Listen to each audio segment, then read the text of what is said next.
नमस्कार, मैं हूं संजय शर्मा। आप देख रहे हैं 4 PM गुजरात। गुजरात लॉबी क्या नहीं कर बैठे वो कम है। एक तिहाड़ जेल की यात्रा करके आए यूट्यूबर्स को 14-15 करोड़ रुपए प्रसार भारती से दे दिए। एक यूट्यूबर है करली टेल्स, उनको 6 करोड़ रुपए दे दिए गए कि सरकारी योजनाओं का प्रचार प्रसार करो, चुपचाप करो, पता न चले कि पैसे लेके कर रही हो क्या रहा है देश में। आपके मेरे टैक्स के पैसे की ऐसी लूट हो रही है। और राहुल गांधी और सोनिया गांधी भले ही ईडी से छूट गए हो, लेकिन एक नई एफआईआर उनका इंतजार कर रही है। अभय दुबे जी से मैंने तमाम मुद्दों पर बातचीत की, रोचक बातचीत है, सुनेंगे तो आपको अच्छा लगेगा। 4 PM गुजरात को सब्सक्राइब करिए, ज्वाइन करिए। चलते हैं अभय दुबे के पास। 4 PM न्यूज नेटवर्क में बहुत बहुत स्वागत है अभय दुबे जी आपका। सरकारी योजनाओं में लूट की बात कोई नई बात नहीं थी। तमाम विभाग ऐसे हैं जिसपे लूट की खबरें आम होती रही हैं, सामने आती रही हैं, लेकिन अब नया मामला सामने आया है। एक यूट्यूबर है करली टेल्स, उनको प्रसार भारती की तरफ से ये सूचना आई है, 6 करोड़ रुपए दिया गया। वो कई कई बड़े स्टार लोगों के घर जाके खाना खाती हैं, उनका लाइफ स्टाइल दिखाती हैं। 6 करोड़ रुपए दिया गया कि भाई आप बड़ी सफाई के संग सरकार की योजनाओं का प्रचार प्रसार करिए। पहले सुधीर चौधरी को, जो तिहाड़ जेल में यात्रा करके आए हैं रिश्वत मांगने के आरोप में, उनको 14 करोड़ का प्रोजेक्ट दिया गया, 14-15 करोड़ का जो सूचना है। और अब करली टेल्स को 6 करोड़ रुपए दिया। प्रसार भारती का ये पैसा जो है, ये मेरे और आपके टैक्स के पैसे से आता है। किसी की मामा जी के घर की भिंडी बेच के पैसा इकट्ठा नहीं किया गया है। इस तरह इन्फ्लुएंसर पे, इस तरह पत्रकारों पर लुटाया जा रहा है। और क्या ये सुधीर चौधरी, नावका कुमार, गुल्लू, ये सब कम पड़ गए थे कि जो यूट्यूबर्स को 6-6 करोड़ रुपए बांट दिया जा रहा है। सरकार का पैसा, आम आदमी का पैसा, कहाँ आप 80 करोड़ लोगों को 2 वक्त का राशन दे रहे हैं, उनके पास खाने के पैसे नहीं है। और एक यूट्यूबर इन्फ्लुएंसर अच्छा है तो उसको 6 करोड़ रुपए दे रहे हैं, भैया हमारी योजनाओं का प्रचार प्रसार करो जिससे लोग मान जाएं कि तुम सही करते हो। मैं विज्ञापन है ना बुरा नहीं मान रहा, लेकिन कहना चाहिए ना, कि दिखना चाहिए ना कि विज्ञापन है। और 6 करोड़ रुपए देने का कोई राजा जी का मना है, राजा जी ने लुटा दिया दरबार। मोदी जी का दरबार क्या वैसे ही लुट रहा है लोगों पे। संजय जी, आपके सवाल से मुझे एक थोड़ी सी पुरानी बात याद आ गई। मैं उसका जिक्र करना चाहूंगा यहाँ पर। 2019 से कुछ पहले केंद्र सरकार ने मीडिया को कैसे नियंत्रित किया जाए इसके ऊपर गहरा चिंतन करना शुरू किया और एक ग्रुप ऑफ मिनिस्टर्स बनाया। इसमें धर्मेंद्र प्रधान, ये सब लोग थे उसके अंदर। और उसने कई बैठकें की, कई बैठकों की एक श्रृंखला हुई। और उन बैठकों के बाद में उसने एक रिपोर्ट तैयार की। वो रिपोर्ट इंडियन एक्सप्रेस में पूरी प्रकाशित हुई। उसके बाद में वो रिपोर्ट जब एडिटर्स गिल्ड के हाथ लगी तो एडिटर्स गिल्ड बहुत नाराज हुआ उस रिपोर्ट को पढ़ के। उसने कहा ये तो पूरी तरीके से पूरे मीडिया जगत को सरकारी मीडिया बना देने की साजिश है। और उसने उस रिपोर्ट की एक बहुत बड़ी आलोचना प्रकाशित की एडिटर्स गिल्ड ने। मुझे पक्का यकीन है कि आपको इस पूरे घटनाक्रम के बारे में अच्छी तरीके से पता होगा। मैं एक आध बार पहले भी 4 PM के मंच पे इसकी चर्चा कर चुका हूं।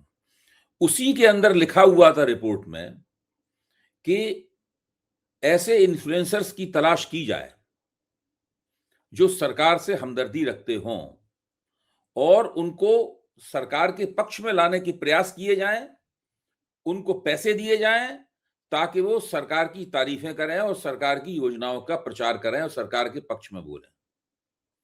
अच्छा, अभी 6 करोड़ की बहुत बड़ी रकम है और ये एक इन्फ्लुएंसर को दी जा रही है। लेकिन इससे पहले भी बहुत से इन्फ्लुएंसर्स जो हैं वो सरकार के पेरोल पे हैं। बीजेपी दफ्तर में उनके आईटी सेल के जरिए या प्रवक्ताओं के जरिए या दूसरे जरियों से एक लिस्ट बनाई गई है, एक लिस्ट है। वो लिस्ट उसमें ऑपरेट कर रही है। उस लिस्ट में बहुत सारे इन्फ्लुएंसर्स के नाम लिखे हुए हैं जो सोशल मीडिया के क्षेत्र में गोदी मीडिया की जिनसे भूमिका निभाने की अपेक्षा की जाती है। 2 तरह का गोदी मीडिया है ना। एक गोदी मीडिया वो है जो कि बड़े जो कमर्शियल चैनल हैं, खबरिया चैनल हैं, उनका गोदी मीडिया है। और दूसरा गोदी मीडिया ये है जो सोशल मीडिया के क्षेत्र में इसको धीरे धीरे विकसित किया जा रहा है, पूरी तरह विकसित नहीं हो पाया है। अच्छा, जब 2024 का चुनाव चल रहा था तो उस वक्त बड़े पैमाने पर सरकार की आलोचना करने वाले सोशल मीडिया प्लेटफॉर्म्स को उछाल प्राप्त हुआ, जिसमें 4 PM भी शामिल था और भी कई प्लेटफॉर्म शामिल थे, 4PM को सबसे बड़ा उछाल मिला और स्वाभाविक भी है। लेकिन उसी वक्त सरकार ने ये देखा कि सरकार की तारीफ करने वाले जो प्लेटफॉर्म हैं, सरकार की प्रशंसा करने प्लेटफॉर्म है, उनकी भी थोड़ी बहुत उनके भी कुछ सब्सक्राइबर बढ़े, लेकिन इतने ज्यादा नहीं बढ़े कि उसको बड़ा उछाल माना जा सके। यानी जनता आलोचना करने वालों का साथ के साथ ज्यादा खड़ी हुई थी, प्रशंसा करने वालों को कोई ज्यादा तरजीह नहीं दी जा रही थी। उसके बाद में सरकार ने अपनी जो लिस्ट बनाई थी उसने इन्फ्लुएंसर्स की, उस लिस्ट में थोड़ी कतर ब्योंत की कि भाई इससे ज्यादा कोई फायदा वगैरह नहीं है। और मुझे लगता ये है कि फिर से अब चूंकि मोदी सरकार उस सदमे से उभर चुकी है जो कि 2024 में उनको बहुमत खोने के कारण लगा था। उसने 4 बड़े चुनाव जीत लिए हैं, दिल्ली का चुनाव जीत लिया है, महाराष्ट्र का जीत लिया है, हरियाणा का जीत लिया है और बिहार का जीत लिया है।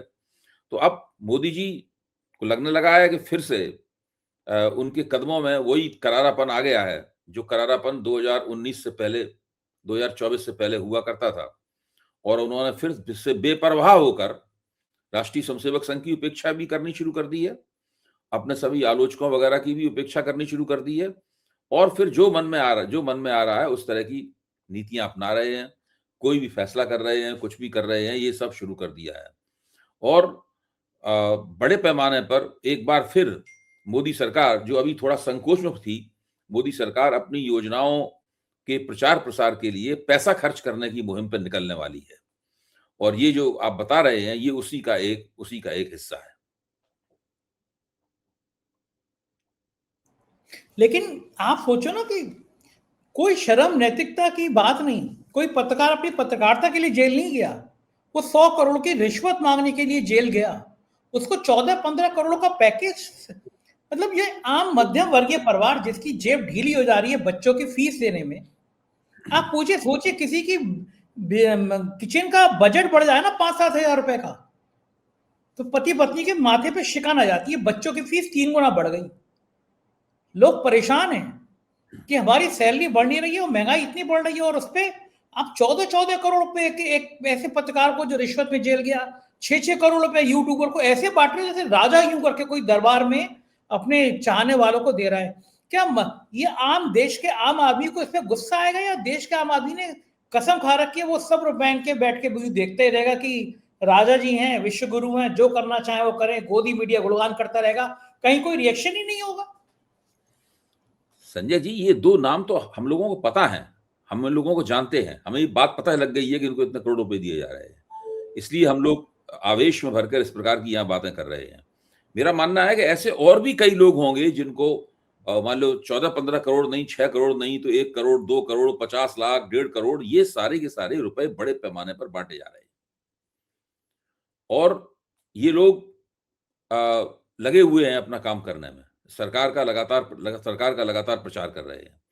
जहां तक गरीब आदमी का सवाल है, जहां तक निम्न मध्य वर्ग के लोगों का सवाल है, जिनकी चिंता ये है कि उनके बच्चों की पढ़ाई की फीस कैसे जाएगी, जिनकी चिंता ये है कि वो अपने मकान की अगली किश्त कैसे भरेंगे, जिनकी चिंता ये है कि वो अपने परिवार को पौष्टिक भोजन कैसे कराएंगे, क्योंकि उनकी आमदनी नहीं बढ़ रही है, मोदी सरकार ने इसकी चिंता करना बहुत दिन पहले ही बंद कर दिया है।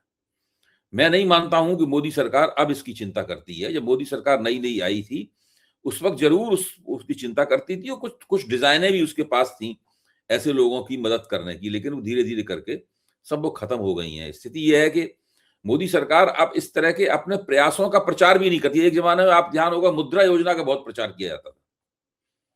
जब भी हम लोग बेरोजगारी के सवाल उठाते थे, हमारे सामने मुद्रा योजना के आंकड़े फेंके जाते थे। अब आपने कभी किसी भी भाजपा के प्रवक्ता के मुंह से मुद्रा योजना नाम का शब्द नहीं, योजना अभी भी चालू है, मुद्रा योजना नाम का शब्द नहीं सुना होगा आपने। सरकार ने बंद कर दिया उसको, जो चलना है चला। इसी तरह अभी ग्रामीण रोजगार गारंटी कानून को भी उसी हालत में पहुंचा देना चाहती है जिस हालत में उसकी खुद की चलाई हुई मुद्रा योजना है। तो सरकार को अब इन बातों की कोई चिंता नहीं है। मोदी जी का मानना यह है कि उनके पास चुनाव जीतने की दूसरी युक्तियां हैं, जनता की मदद करके, जनता की हमदर्दी जीत के। वो मानते हैं कि ज्यादा कुछ होने वाला है नहीं, हमने कुछ भी कहिए, एक निश्चित सीमा से अधिक भारतीय जनता पार्टी के झंडे के तले वोटर इकट्ठे नहीं होंगे, और वो सीमा उन्हें लगातार सत्ता में बनाए रखने के लिए काफी नहीं है। इसलिए उन्होंने दूसरी जुगाड़ें की हैं। पहले लाभार्थियों की जुगाड़ की थी, तब बीजेपी के तमाम प्रवक्ता तमाम मंचों से बोलते थे कि हमने इतने लाख करोड़ बांटे हैं, ये भारत के इतिहास में पहली बार हुआ है, हम नहीं जीतेंगे तो कौन जीतेगा, ये सब बातें बोलते थे। अब उन्होंने ये भी देख लिया है कि लाभार्थी भी पूरे नहीं इनको वोट देते हैं। लाभार्थियों में ऐसा बहुत सा लाभार्थी है जो भारतीय जनता पार्टी के खिलाफ वोट करता है, तो वो उसके ऊपर भी पूरी तरीके से भरोसा नहीं रह गया है। तो अब SIR की जुगाड़ की जा रही है और दूसरी जुगाड़ें की जा रही हैं। अगर SIR की जुगाड़ पूरी तरह नहीं सफल हुई तो कोई और तीसरी जुगाड़ सोची जाएगी। इस तरह की जुगाड़ में ये लोग लगे हुए हैं। इनको देश की जनता, उसकी समस्याएं, गरीब आदमी, उसका जो क्रंदन है, उसकी जो तकलीफ भरी जिंदगी है, दिक्कतों वाली जिंदगी है, उनके बच्चों का अंधकारपूर्ण भविष्य है, इन सब बातों के बारे में सोचने की फुर्सत मोदी जी को नहीं है। मोदी जी तो लगातार हर थोड़े थोड़े अंतराल के बाद विदेश यात्राएं करते हैं और उन विदेश यात्राओं से जो निकलता है उसके बारे में हम लोग जानते ही हैं। बिल्कुल ठीक बात है। और ऐसा नहीं है कि राज्यों की स्थिति कोई बेहतर हो। उत्तराखंड में एक हारे हुए विधायक को मुख्यमंत्री बना दिया गया और वो हारे हुए विधायक ने इतना गजब काम किया कि जिस राज्य में पलायन है, जिस राज्य में बेरोजगारी लगातार बढ़ रही है, या तो वो हिंदू मुसलमान का कार्ड खेल रहा है धामी, यहाँ का चीफ मिनिस्टर, या फिर वो क्या कर रहे हैं, वो 1000 करोड़ रुपए से ज्यादा टीवी चैनलों को, मीडिया को बांट दे रहे हैं। सोचिए 1000 करोड़ से ज्यादा उत्तराखंड जैसे छोटे राज्य में टीवी चैनलों को, मीडिया को बांट दिया गया। मतलब पत्रकारों को ऐसे रुपए लुटाया जा रहा है करोड़ों, तभी ये गोदी मीडिया दिन रात मोदी जी, विश्व गुरु, विश्व पटाखा, ये हो गया, ये भी वो हो उसी गया। योजना का हिस्सा है। आप बिल्कुल ठीक कह रहे हैं, ये भी उसी योजना का हिस्सा है। उत्तराखंड तो छोटा राज्य है, उत्तर प्रदेश तो बहुत बड़ा राज्य है। उत्तर प्रदेश में कितने बड़े पैमाने पर कितने बड़े बड़े विज्ञापन टीवी चैनलों को दिए जाते हैं, इसमें लगातार मुख्यमंत्री महोदय जो है अपना भाषण देते रहते हैं और ऐसे ऐसे विकास के वायदे करते रहते हैं जो केवल विज्ञापन में ही सुने जाते हैं और कहीं सुने ही नहीं जाते। उत्तर प्रदेश में दिखाई नहीं पड़ते हुए विकास के वायदे। मतलब वो बहुत, उत्तर प्रदेश सरकार का भी बहुत बड़ा बजट है, बहुत बड़े पैमाने पर इस प्रकार का रुपया अनाप शनाप टीवी पे खर्च किया जा रहा है। चैनलों पे रुपए की बारिश हो रही है, पत्रकारों पर भी रुपए की बारिश हो रही है। बहुत जम के ये काम चल रहा है। मुझसे भी योगी पार्ट 1 में कहा गया था बुला के कि हर साल 10 करोड़ रुपए देंगे, अखबार का पहला पन्ना चेंज कर दो, सरकार के खिलाफ मत लिखना। मैंने मना कर दिया। अगले दिन से मेरी आर्थिक अपराध अनुसंधान की जांच शुरू हुई और उसके बाद एक के बाद एक जांच ही होती रही। वरना साल में 10 करोड़ रुपए ले लो, मुंह बंद करके बैठ जाओ, तो कोई जांच नहीं होगी, एक गुल्लू बन जाओ, जय हजूर जय जयकारा करते रहो। हमने कहा हमारे बस की बात नहीं, हम जांच फेस कर लेंगे, जांच फेस की, खैर वो अलग विषय है। दूसरी एक बड़ी घटना हो रही है उत्तर प्रदेश में, मुसलमानों, पिछड़ों और दलितों के उत्पीड़न की बात लगातार सामने आती है। जरा सी बात होती है, टांग पे गोली पड़ जाती है, बुलडोजर चल जाता है। कानपुर में तो एक महिला 2 बच्चों के संग, आपने देखा होगा, झोपड़ी उसकी जल गई थी बुलडोजर के कांड के पीछे। लेकिन एक कफ सिरप कांड हुआ, हजारों करोड़ का कफ सिरप नशे के रूप में इस्तेमाल हुआ। यूपी पुलिस का एक बर्खास्त सिपाही, सोचिए सिपाही की आमदनी कितनी होती होगी, सिपाही की हैसियत, आमदनी आर्थिक रूप से कितनी होती होगी, उसने पूर्व बाहुबली माफिया डॉन धनंजय सिंह के घर के सामने घर, वोटर लिस्ट में धनंजय सिंह के घर पे उसका पता, उसकी कोठी जो है, वो उसकी कोठी की आकलन लोग बता रहे 30-40 करोड़ रुपए की कोठी है। ईडी ने रेड करी वहां पे। जिस सीरीज की गाड़ियों से धनंजय सिंह चलते हैं, उस सीरीज की गाड़ी से वो नशे के कारोबारी चलता है। धनंजय सिंह सत्ता के बहुत करीबी हैं, पुलिस के बड़े करीबी हैं, एसटीएफ के बहुत करीबी हैं। धनंजय सिंह पे पूछताछ करने की हिम्मत नहीं जुटाई गई। धनंजय सिंह टीवी चैनलों पर बैठ के सिपाही को निर्दोष बता रहे हैं और फिर सरकार से लोग सवाल पूछ रहे हैं कि मामला बिरादरी का है क्या। मुख्यमंत्री ने खुद एक टीवी चैनल पे कहा था, मुझे क्षत्रिय कुल में पैदा होने का गर्व है, भगवान राम भी इस कुल में पैदा हुए। तो धनंजय सिंह को इतनी रेवल्टी इसलिए कि वो भी उसी कुल में आते हैं। ये बाहुबल नहीं दिखाई देता। उस सिपाही के घर पे बुलडोजर क्यों नहीं चलता, धनंजय सिंह से एसटीएफ पूछताछ क्यों नहीं करती, सारे दस्तावेज सबूत बता रहे हैं। उनके दाएं बाएं रहने वाले लोग नशे के कारोबार में गिरफ्त थे, जेल चले गए। धनंजय सिंह खुद कह रहे हैं जो मेरा छोटा भाई है, और ऐसे बाहुबली ऐसा प्रचारित कर रहे हैं टीवी चैनल में बैठ के जैसे उनकी मर्जी के बिना जौनपुर में कोई चुनाव जीत नहीं सकता। हालत ये है कि एक चुनाव जीतने के बाद वो लगातार चुनाव हारते रहे हैं। लेकिन महिमा मंडन ऐसा, और योगी जी का बुलडोजर अब तो कहा ही जाएगा कि जाति देखकर चलता है। पूरा बड़ा सवाल है, पूरे देश का बड़ा सवाल है। क्या अभय जी ऐसे बाहुबलियों पे के सामने बुलडोजर पिंचर हो जाता है क्या? क्यों नहीं दिखता होगा बुलडोजर नहीं ऐसे नहीं, बाहुबलियों? बुलडोजर चलेगा या नहीं चलेगा, ये इसके कई फैक्टर्स पर निर्भर करता है। कुछ फैक्टर्स आपने गिनाए हैं अभी, जैसे एक फैक्टर आपने गिनाया कि आपको सत्ताधारी पार्टी के नजदीक होना चाहिए, नंबर एक बात। दूसरा फैक्टर ये बताया कि उस जिस सरकार के आप नजदीक हैं उस सरकार पे कौन सी जाति का दबदबा है। सत्ताधारी पार्टी उत्तर प्रदेश में भारतीय जनता पार्टी है और उस सरकार के ऊपर दबदबा है राजपूत जात का, क्योंकि मुख्यमंत्री राजपूत जाति का है और कहता है गर्व से कि मैं राजपूत जाति में पैदा हुआ हूं, इसलिए मुझे गर्व है। और ये कहते हुए भूल जाता है कि उसने योगी का बाना पहन रखा है।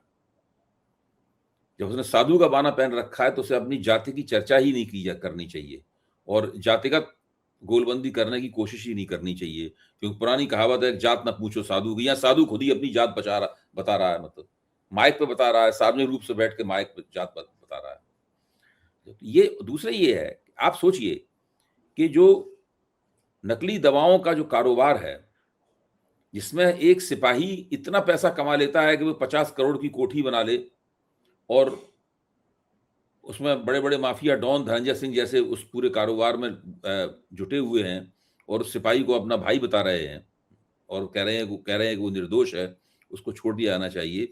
तो आप कल्पना कीजिए कि इसके अंदर जो पैसा आता होगा, जो भ्रष्टाचार का ये पैसा है, इस पैसे का कितना बड़ा हिस्सा सरकार में बंटता होगा।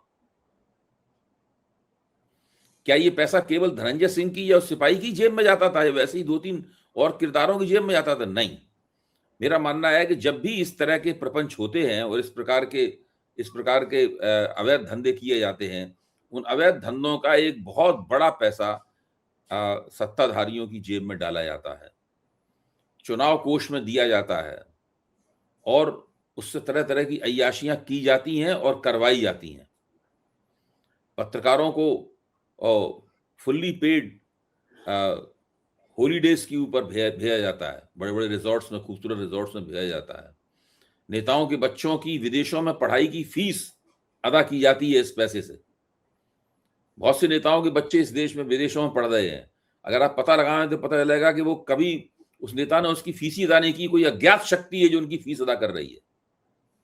एक 20-25-30 लाख रुपया एक साल में चाहिए वहां पर लंदन में पढ़ने के लिए या अमेरिका में पढ़ने के लिए, ऑस्ट्रेलिया में पढ़ने के लिए, तो वहां पर नेताओं के फीस अदा की जाती है।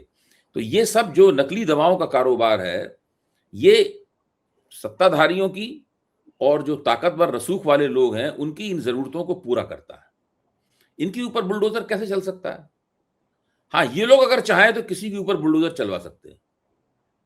ये लोग अगर तय करें, जिनका कोई विरोधी है और कहें भाई इस विरोधी को जरा फिट करना है, तो उसके ऊपर बुलडोजर चल जाएगा।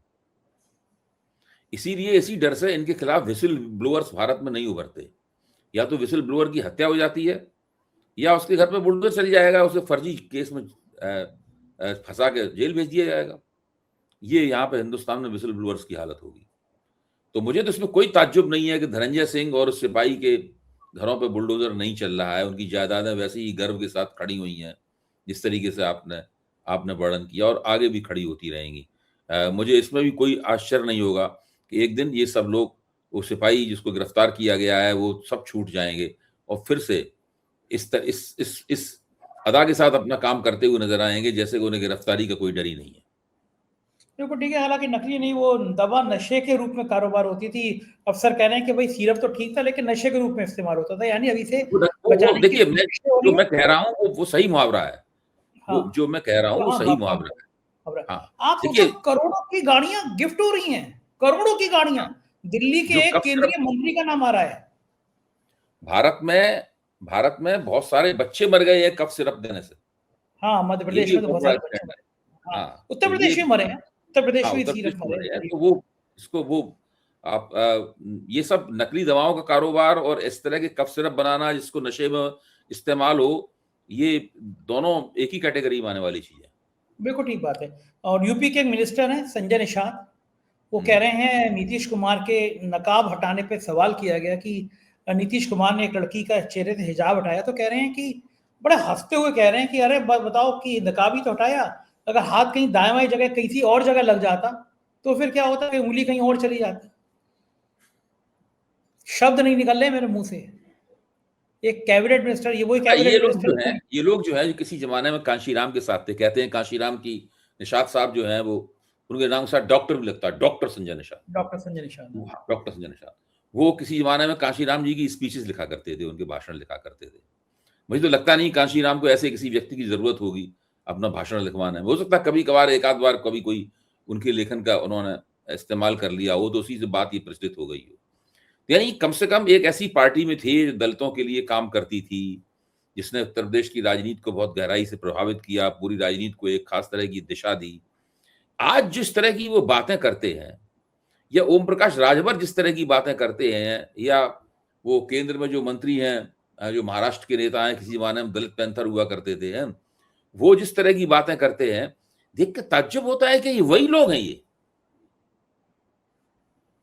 सही बात। आप कभी भी उनको, निषाद को देखिए टीवी वगैरह बात करते हुए, दो तीन बार मैं भी रहा हूं एक कार्यक्रम में उनके साथ में, तो ऐसा लगता है ऐसे कि बहुत ही गैर गंभीर हो। मतलब असल में इन लोगों का जो जितना भी इनकी राजनीति में जो भी आदर्श का हिस्सा था, वो बहुत दिन पहले ही मुरझा चुका है, उसमें कुछ बचा नहीं है। अब ये सिर्फ अपनी अपनी बिरादरियों के नेता हैं, और बिरादरियों के वोटों के दम पर सत्ताधारी बड़ी पार्टियों के साथ में, कभी कभी बीजेपी, अक्सर बीजेपी के साथ, और कभी कभी समाजवादी पार्टी के साथ, या ऐसी तरह दूसरी पार्टियों के साथ में सौदा करते हैं कि भाई हम आपके पास आएंगे, इतने वोट लाएंगे, आप हमें इतना टिकट दीजिए, चुनाव लड़ने के लिए इतना पैसा दीजिए, वगैरह वगैरह, ये सब होता है।